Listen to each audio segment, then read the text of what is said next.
ও cricketer, তার আগের পরিচয় ও একজন মানুষ, সাধারণ মানুষ। তো আমি মনে করি আমি ওর সাথে কথা বলে যতটুকু বুঝেছি যে ওর শারীরিক থেকে মানসিকভাবে ও বেশি ভেঙে পড়েছে। নাঈম হাসানের পক্ষে দাঁড়িয়েছে মিঠুনের কোয়াব। নাঈম হাসানের পক্ষে দাঁড়িয়েছে আমাদের এক সময়ের বাংলাদেশের অলরাউন্ডার ব্যাটার ও বলার মিঠুনের কোয়াব। কোয়াবের প্রেসিডেন্ট এখন হচ্ছে আমাদের মিঠুন দা, যিনি রীতিমতো তাকে বাংলার লর্ড শঙ্কর হিসেবে ধরা হয়। সেই মিঠুন ভাই এখন নাঈমের পাশে দাঁড়িয়েছে। ইটস এ গ্রেট মিঠুন ভাই। আমি জানি না আপনি ক্রিকেটে মাঠে কতটুকু কাঁপাইতে পারছেন, কতটুকু সুনাম অর্জন করতে পারছেন, বাট আজকে যে কাজটা করলেন, আজকে যে স্টেপটা নিলেন, সত্যিই আপনার জন্য আমার ঠিক এই জায়গা থেকে সম্মানটা বেরোচ্ছে। কারণ আপনি একজন ভুক্তভোগী, একজন একজনের উপরে অন্যায়ভাবে আক্রমণ করা হয়েছে, তার পাশে তার পক্ষ নিয়ে কথা বলেছেন। শুধু আপনি নয়, গোটা বিসিবি, গোটা বাংলাদেশ সরগরম এই নাঈমকে কেন্দ্র করে।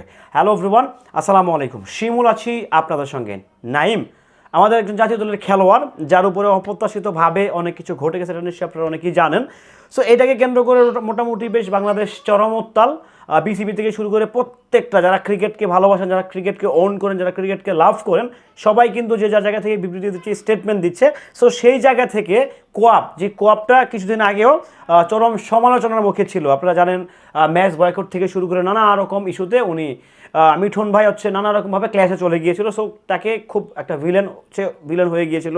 তাকে রীতিমতো বুয়া দালাল মালাল দেখে দর্শকরা একাকার করে দিয়েছিল। বাট তারপরেও মানুষ তো ভাই শুধরায়, মানুষ বলতেই পরিবর্তনশীল। সো আজকে দেখলাম মিঠুন ভাইয়ের কোয়াব, যেহেতু উনি কোয়াবের প্রেসিডেন্ট, সো মিঠুন ভাইয়ের কোয়াব একটা সংগঠন।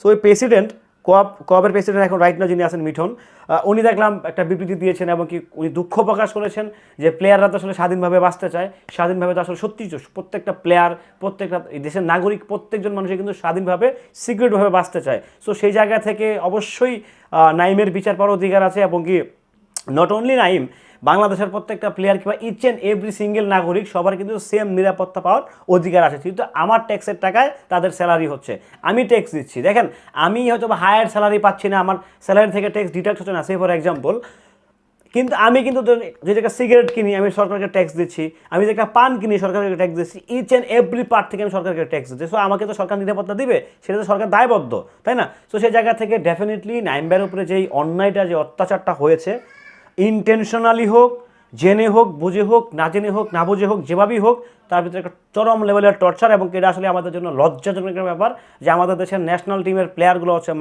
পুলিশ পিটায় নিরপরাধ মানুষদেরকে। আমি আসলে এটা কী বলবো আসলে বুঝতেছি না আসলে।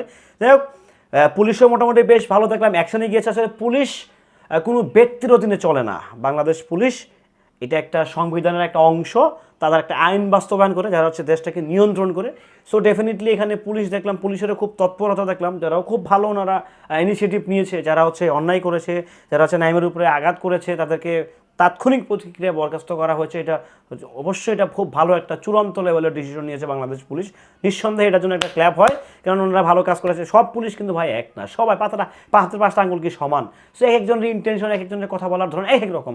সো সেই জায়গা থেকে অবশ্যই মিঠুন ভাই আপনাকে অসংখ্য ধন্যবাদ। এই যে আপনি দাঁড়িয়েছেন নাঈমের পাশে, এটা সত্যিই অনেক অনেক অনেক অনেক আনন্দ দিচ্ছে ব্যক্তিগত শিমুলকে। সো ভালো থাকবেন, সুস্থ থাকবেন, নিত্য নতুন আপডেট পেতে সঙ্গেই থাকবেন। আল্লাহ হাফেজ।